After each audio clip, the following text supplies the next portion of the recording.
5 best free video editing application ಬಗ್ಗೆ ಈ ವಿಡಿಯೋದಲ್ಲಿ ತಿಳಿಸ್ತಾ ಹೋಗ್ತೀನಿ. ಸೊ ಅದಕ್ಕಿಂತ ಮುಂಚೆ ಈ ವಿಡಿಯೋಗೆ ಒಂದು ಲೈಕ್ ಮಾಡಿ, ಯಾರಾದರೂ ಹೊಸ್ತಾ ನೋಡ್ತಾ ಇದ್ರೆ ಆಸ್ ಯೂಶುವಲ್ ಸಬ್ಸ್ಕ್ರೈಬ್ ಮಾಡೋದನ್ನ ಮರಿಬೇಡಿ. ಸೊ ಒಂದು ವಿಡಿಯೋನ ಎಡಿಟ್ ಮಾಡಬೇಕಾದ್ರೆ ವಿಡಿಯೋ ಎಡಿಟಿಂಗ್ ಅಪ್ಲಿಕೇಶನ್ ತುಂಬಾನೇ ಇಂಪಾರ್ಟೆಂಟ್ ಆಗುತ್ತೆ. ಸೊ ಅದರಲ್ಲಿ ಪ್ರೋನೇ ಜಾಸ್ತಿ ಸಿಗ್ತವೆ ಅಂದ್ರೆ ಪ್ರೀಮಿಯಂ ತಗೋಬೇಕಾಗುತ್ತೆ ನೀವು. ಸೊ ಹಣವನ್ನು ಕೊಟ್ಟು ನೀವು ಪ್ರೀಮಿಯಂ ಅಂತ ತಗೊಂಡ್ರೆ ಫ್ರೀ ಆಗಿ ಅಪ್ಲಿಕೇಶನ್ ಸಿಗುತ್ತೆ. ಬಟ್ ನಾನು ಹೇಳುವಂತಹ ಅಪ್ಲಿಕೇಶನ್ ಕಂಪ್ಲೀಟ್ ಆಗಿ ಫ್ರೀ ಆಗಿ ಇರುತ್ತೆ ನಿಮಗೆ. ಓಕೆ, ನಿಮಗೆ ಕಾಣ್ತಾ ಇರೋದು ಇಲ್ಲಿ ಕ್ಯಾನ್ವಾ. ಸೊ ಈ ಒಂದು ಅಪ್ಲಿಕೇಶನ್ ಕೂಡ ನೀವು ಪ್ಲೇಸ್ಟೋರಲ್ಲೇ ಡೌನ್ಲೋಡ್ ಮಾಡಿಕೊಂಡು ಇದರಲ್ಲಿ ವಿಡಿಯೋ ಎಡಿಟಿಂಗ್ನ ನೀವು ಟ್ರಿಮ್ ಆಗಿರ್ಬೋದು, ಎಫೆಕ್ಟ್ ಆಗಿರ್ಬೋದು, ಸಮ್ ಫ್ಯೂಚರ್ಸ್ ಕಂಪ್ಲೀಟ್ ಆಗಿ ಫ್ರೀ ಆಗಿರುತ್ತೆ. ಸೊ ಇದನ್ನ ನೀವು ಟ್ರೈ ಮಾಡ್ಬೋದು. ಇದು ಒಂದು ಬೆಸ್ಟ್ ಅಪ್ಲಿಕೇಶನ್ ಅಂತಾನೆ ಹೇಳ್ಬೋದು. ನೆಕ್ಸ್ಟ್ ಒಂದು ಬಂದ್ಬಿಟ್ಟು ಎಡಿಟ್ಸ್ ಅಂತ. ಈ ಒಂದು ಅಪ್ಲಿಕೇಶನ್ ಇನ್ಸ್ಟಾಗ್ರಾಮ್ ಅವರೇ ಲಾಂಚ್ ಮಾಡಿದ್ದಾರೆ. ಸೊ ಈ ಒಂದು ಅಪ್ಲಿಕೇಶನ್ ನೀವು ಡೌನ್ಲೋಡ್ ಮಾಡಿಕೊಂಡು ಇದರಲ್ಲೂ ಕೂಡ ನೀವು ವಿಡಿಯೋನ ಟ್ರಿಮ್ ಆಗಿರ್ಬೋದು, ವಿಡಿಯೋ ಎಫೆಕ್ಟ್ಸ್ ಆಗಿರ್ಬೋದು, ಅಥವಾ ವಿಡಿಯೋಗೆ ಟ್ಯೂನನ್ನು ಆ್ಯಡ್ ಮಾಡೋದಾಗಿರ್ಬೋದು. ಸೊ ಎಲ್ಲ ಎಫೆಕ್ಟ್ಸು, ಇದೆಲ್ಲ ಫ್ಯೂಚರ್ಸು ಇದರಲ್ಲಿ ಕೂಡ ಇದೆ. ಸೊ ನೆಕ್ಸ್ಟ್ ಅಪ್ಲಿಕೇಶನ್ ಬಂದ್ಬಿಟ್ಟು ನಿಮಗೆ VN ಅಂತ. ಈ ಒಂದು ಅಪ್ಲಿಕೇಶನ್ ನಿಮಗೆ ತುಂಬಾನೇ ಇಂಪಾರ್ಟೆಂಟ್ ಆಗುತ್ತೆ. ಏನಕ್ಕಪ್ಪ ಅಂತಂದ್ರೆ ಈ ಒಂದು VN ಅಪ್ಲಿಕೇಶನ್ ಅಲ್ಲಿ ನೀವು ಮಾಡಿರುವಂತಹ ವಿಡಿಯೋನ ಫಿಲ್ಟರ್ ತುಂಬಾ ಚೆನ್ನಾಗಿ ಬರುತ್ತೆ. ಅಂದ್ರೆ ಫಿಲ್ಟರ್ ಏನಾದ್ರೂ ಹಾಕ್ಬೇಕು, ಎಫೆಕ್ಟಿವ್ ಆಗಿ ನೈಟ್ ಮೋಡ್ ಆಗಿರ್ಬೋದು ಅಥವಾ ವಾರ್ಮ್ ಮೋಡ್ ಆಗಿರ್ಬೋದು.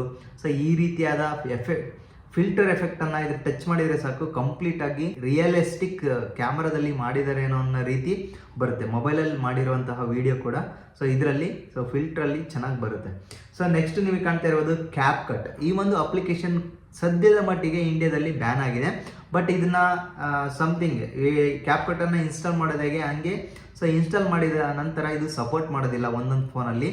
ಸೊ ಅದಕ್ಕೆ ಇಲ್ಲಿ VPN ಅಂತ ಒಂದು ಅಪ್ಲಿಕೇಶನ್ ಇನ್ಸ್ಟಾಲ್ ಮಾಡ್ಕೊಂಡು ಇದನ್ನ ಸಪೋರ್ಟಿವ್ ಆಗಿ ಇಟ್ಕೊಂಡು ನಂತರ ಇದನ್ನ ಯೂಸ್ ಮಾಡಬೇಕಾಗುತ್ತೆ. ಇದರಲ್ಲೂ ಕೂಡ ವಿಡಿಯೋ ಫಿಲ್ಟರ್ ಎಫೆಕ್ಟ್ ಆಗಿರ್ಬೋದು, ಎಡಿಟ್ಸ್ ಆಗಿರ್ಬೋದು, ಎಫೆಕ್ಟ್ಸ್ ಆಗಿರ್ಬೋದು, ಎಲ್ಲನೂ ಚೆನ್ನಾಗಿ ಎಡಿಟ್ ಮಾಡ್ಬೋದು ಈ ಒಂದು ಅಪ್ಲಿಕೇಶನ್ ಅಲ್ಲಿ. ನೆಕ್ಸ್ಟ್ ಫಿಫ್ತ್ ಒನ್, ಇದು ನಿಮಗೆ ಕಾಣ್ತಾ ಇರ್ಬೋದು ಇನ್ ಶಾರ್ಟ್. ಈ ಒಂದು ಅಪ್ಲಿಕೇಶನ್ ತುಂಬಾನೇ ಅಮೇಝಿಂಗ್ ಅಂತಾನೆ ಹೇಳ್ಬೋದು. ಯಾಕೆ ಅಂದ್ರೆ ಈ ಒಂದು ಅಪ್ಲಿಕೇಶನ್ ಅಲ್ಲಿ ಯಾವುದೇ ಹ್ಯಾಂಗ್ ಕೂಡ ಆಗಲ್ಲ. ಒಂದು ವಿಡಿಯೋನ ಅಪ್ಲೋಡ್ ಮಾಡಿ ಎಡಿಟ್ ಮಾಡಬೇಕಾದ್ರೆ, ಟ್ರಿಮ್ ಮಾಡಬೇಕಾದ್ರೆ ಮತ್ತು ಎಫೆಕ್ಟನ್ನು ನಾವು ಹಾಕಿದಾಗ ಸ್ವಲ್ಪ ಟೈಮ್ ತೊಗೊಳುತ್ತೆ ಎಡಿಟ್ ಎಲ್ಲ ಆಗೋಕ್ಕೆ. ಬಟ್ ಯಾವುದು ಎಫೆಕ್ಟಿವ್ ಆಗಿ ಅಂದರೆ ಹ್ಯಾಂಗ್ ಆಗೋದಿಲ್ಲ. ಅದಕ್ಕೆ ಈ ಒಂದು ಅಪ್ಲಿಕೇಶನ್ ಸೂಪರ್ ಅಂತಲೇ ಹೇಳ್ಬೋದು. ಆ್ಯಕ್ಚುಲಿ ನಾನು ವಿಡಿಯೋ ಎಡಿಟಿಂಗ್ ಅಂದರೆ ಈ ಒಂದು ವಿಡಿಯೋ ಎಡಿಟ್ ಮಾಡಿರೋದು ಕೂಡ ಈ ಒಂದು ಅಪ್ಲಿಕೇಶನಲ್ಲೇ. ಅಂದರೆ ನಾನೀಗ ವಿಡಿಯೋ ಮಾಡ್ತಾ ಇದ್ದೀನಿ, ಇದರಲ್ಲೇ ನಾನು ಎಡಿಟ್ ಮಾಡೋದು. ನನ್ನ ಎಲ್ಲ ಯೂಟ್ಯೂಬ್ ಚಾನಲಲ್ಲಿ ಇರುವಂತಹ ವಿಡಿಯೋನ ಇನ್ ಶಾರ್ಟಲ್ಲೇ ನಾನು ಆಲ್ಮೋಸ್ಟ್ ಎಡಿಟ್ ಮಾಡೋದು. ಯಾಕಂದರೆ ಅವ್ರವ್ರು ಚೂಸ್ ಮಾಡ್ಕೊಂಡಿರ್ತಾರೆ, ಅವ್ರವ್ರ ಅಪ್ಲಿಕೇಶನ್ಗೆ ಅಡಿಕ್ಟ್ ಆಗಿರ್ತಾರೆ. ಎಡಿಟಿಂಗು ಇದರಲ್ಲಿ ಚೆನ್ನಾಗಿ ಕಲ್ತ್ಕೊಂಡಿದೆ ಅಂದರೆ ಆ ಒಂದು ಅಪ್ಲಿಕೇಶನ್ ಬಗ್ಗೆ ಚೆನ್ನಾಗಿ ತಿಳ್ಕೊಂಡಿರ್ತಾರೆ, ಹಾಗೆ ಚೆನ್ನಾಗಿ ಎಕ್ಸ್ಪೀರಿಯೆನ್ಸ್ ಆಗಿರುತ್ತೆ. ಅದರಿಂದ ನಾನೊಂದು ಈ ಒಂದು ಅಪ್ಲಿಕೇಶನ್ ನಾನು ಚೆನ್ನಾಗಿ ಯೂಸ್ ಮಾಡಿರೋದ್ರಿಂದ ಅದರಿಂದ ಗೊತ್ತು, ಇದರಲ್ಲೇ ನಾನು ಚೆನ್ನಾಗಿ ಎಡಿಟನ್ನು ಮಾಡ್ತೀನಿ. ಈ ಒಂದು ವಿಡಿಯೋ ನಿಮಗೆ ಹೆಲ್ಪ್ಫುಲ್ ಆಗಿದೆ ಅಂತ ಅಂದ್ಕೊತೀನಿ. ಹೆಲ್ಪ್ಫುಲ್ ಆಗಿದ್ರೆ ಒಂದು ಲೈಕ್ ಮಾಡಿ, ಯಾರಾದರೂ ಹೊಸ್ತಾ ನೋಡ್ತಾ ಇದ್ದಾರೆ ಆ್ಯಸ್ ಯೂಶುವಲ್ ಸಬ್ಸ್ಕ್ರೈಬ್ ಮಾಡೋದನ್ನು ಮರಿಬೇಡಿ.